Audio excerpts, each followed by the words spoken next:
The signal. The message came in the middle of the night. A soft beep echoed inside the Deep Space Watch station. A worker named Tom sat in silence, half asleep at his console. The room was cold, dark, and quiet. But the moment the red light blinked, everything changed. He leaned forward, eyes wide now. The signal was not from Earth, it was old tech, faint, weak, but clear enough. A voice crackled through, not human, strange words filled with fear. Then, in broken human language, it said, "Please, help. They are coming. We cannot stop them." Tom stared at the screen. The coordinates were far, on the edge of the known galaxy. No human ships had ever gone that deep. But someone out there was calling Earth. Within hours, the message reached Central Command. Military officials, scientists, and top leaders gathered to listen. The signal had come from a small alien world called Lenore.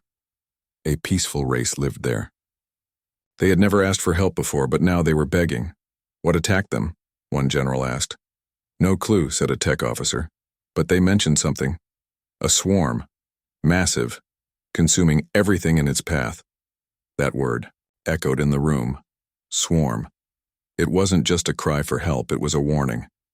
Earth didn't take it lightly. Humanity had changed over the last few decades. After centuries of fighting each other, they had united under one flag when they finally made contact with alien life. Earth was now known as a death world, home to one of the toughest, most dangerous species in the galaxy. Aliens feared them, some respected them, few dared to call on them. But Lenore did, and Earth responded. Within 2 days, warships began to gather. The Great Fleet, known as the Iron Line, prepared for launch. Sleek black ships, sharp and deadly, moved silently into orbit. Each one carried power enough to destroy entire fleets. Earth wasn't sending peacekeepers, it was sending warriors. At the center of the command ship stood a man named Dane, tall, quiet, and steady as steel. He wasn't famous, he didn't give speeches, but when he stepped onto the bridge, everyone listened. His orders were simple. We move fast. We hit hard. We don't fail. The crew nodded. No one doubted him. They had trained for years. Most of them had never seen real battle. But they were ready.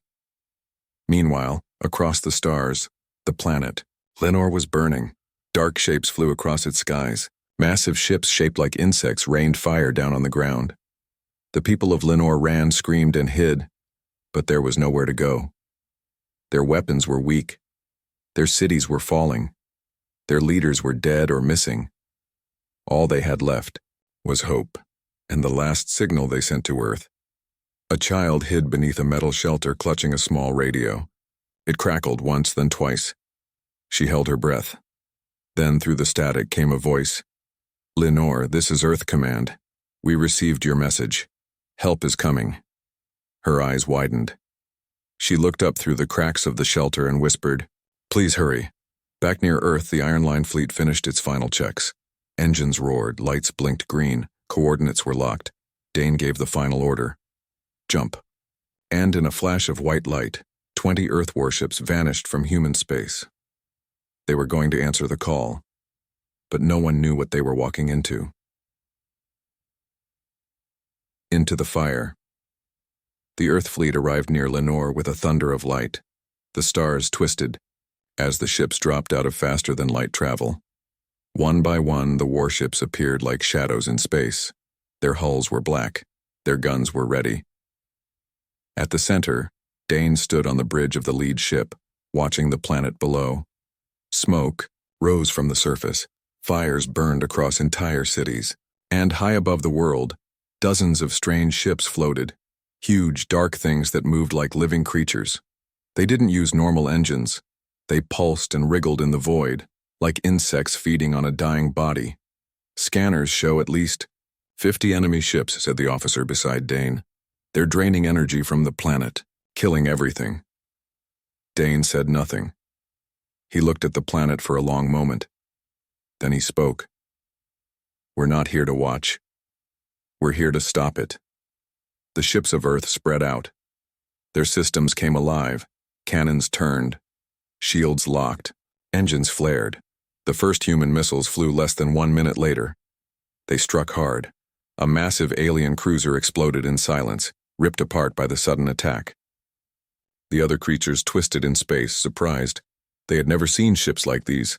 Fast, precise, merciless.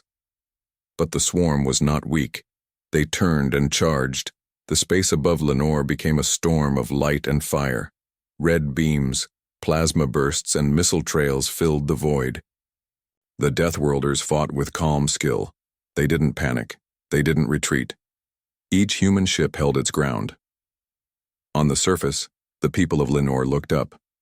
For a moment, they thought the sky was falling again. But then they saw the difference. The explosions were higher. The ships were new, and this time someone was fighting for them. In a ruined city, the same child who had heard the radio stood outside a broken wall. Her mother pulled her back, but the child pointed. Above them, 2 alien attackers fell like stones. Both had been torn apart by Earth's firepower. "Who are they?" the mother whispered. The child smiled softly and said, "The ones who answered." Back, in orbit, one of the human ships took a hit. The bridge shook. Sparks flew. The captain gave quick orders, rerouting power. Another alien vessel moved in for the kill. But before it could fire again, a second Earth ship came in fast, unleashing a full barrage. The alien ship shattered. Dane's voice echoed over the fleet's comms. "Watch each other. We're not here to die, we're here to win." More enemy ships fell. The tide was turning. The humans were fewer, but they hit harder. They fought like predators. Calm, deadly, focused. Then came a message from deep inside the alien fleet. Voice, twisted, cold, inhuman. "Earth, you should not have come." Dane heard it. His eyes narrowed. "Too late," he said. "We're already here." But then the scanners lit up with something new.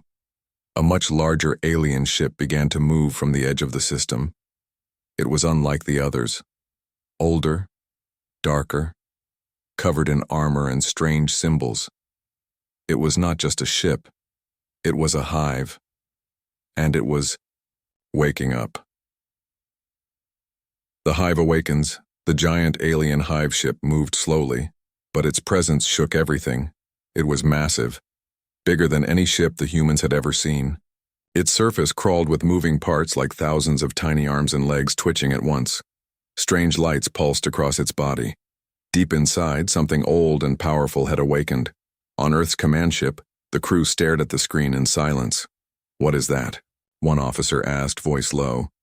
Dane didn't answer right away. He watched the readings carefully. "It's not just a ship," he said. "It's a queen."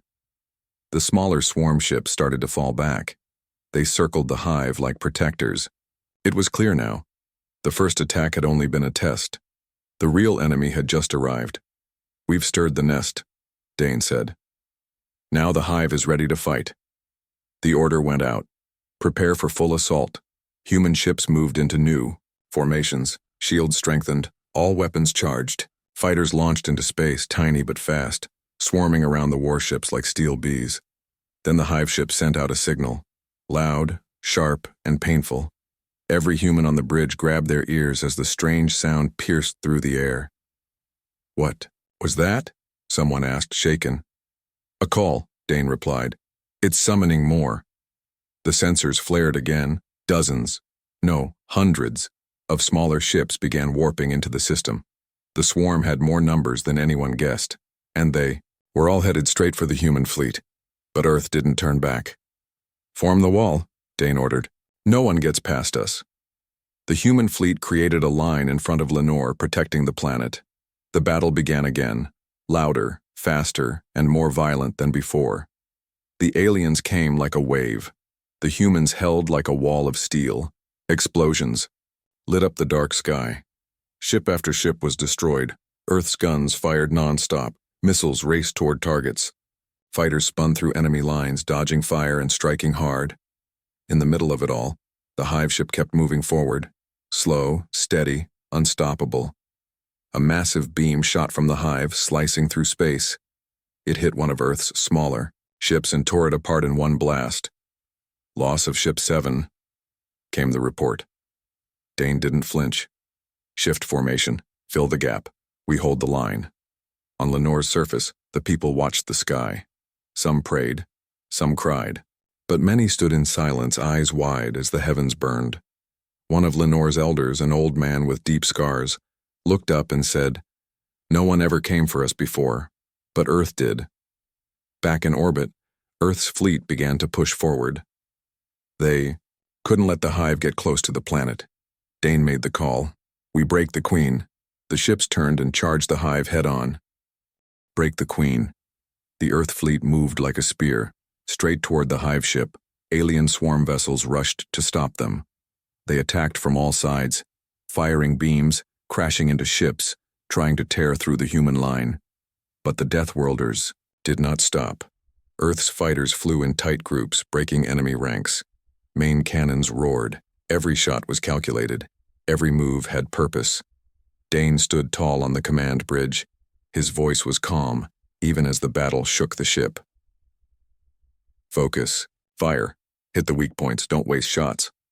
As the human warships got closer, they began targeting the hive ship directly. Its surface was thick, armored, and alive. Strange creatures crawled over it, trying to repair damage as it took hits. But Earth's weapons were powerful.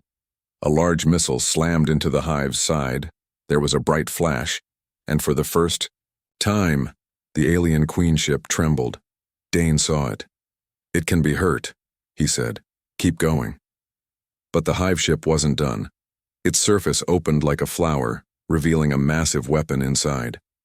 Light gathered at its center, so bright that it turned space white for a moment. Then, with a blast like a star, it fired. The beam struck 2 Earth warships. One was torn in half. The other spun out of control, burning. "Ship 12 lost. Ship 14 damaged," a voice called out. Still, the humans did not retreat. The iron line shifted again, closing ranks, moving forward. Dane gave the order. "All remaining ships. Full charge, we take the Queen now." The human fleet launched everything: missiles, railguns, plasma bursts. One ship rammed an alien cruiser, sacrificing itself to open a path. Fighter pilots dove into the hive's weak points, dropping bombs in its wounds. And finally, Dane's ship reached the target range. "Ready the hammer," he said. His crew locked in the final weapon, a massive high-energy torpedo called the Hammerhead. It was Earth's last resort strike. No ship could survive being close when it fired. "Everyone else, fall back," Dane said. "We end it here." Other human ships moved away, protecting the retreat line. Dane's ship aimed straight at the Queen. Inside the bridge, red lights flashed. "Hammerhead ready," said the weapons officer. Dane stared at the hive ship. The creature inside it screamed through the comms, mad, loud alien. He gave the final command. "Fire!"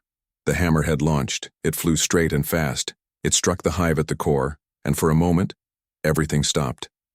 Then a white explosion bloomed like a sun. The hive ship shattered. Pieces of its body spun into the void. The alien scream was cut off. The other swarm ships, now leaderless, began to scatter. Some stopped moving. Some ran. Some exploded without control. The Queen was dead. The answer: they'll never forget. The battle was over. Pieces of the broken hive ship floated in the dark, like wreckage from a nightmare. The swarm was gone. Some ships had fled into deep space. Others had simply died when the Queen fell. Earth's fleet stood silent, scarred but strong. On the command bridge, Dane looked at the burning sky. Around him, the crew watched the screens.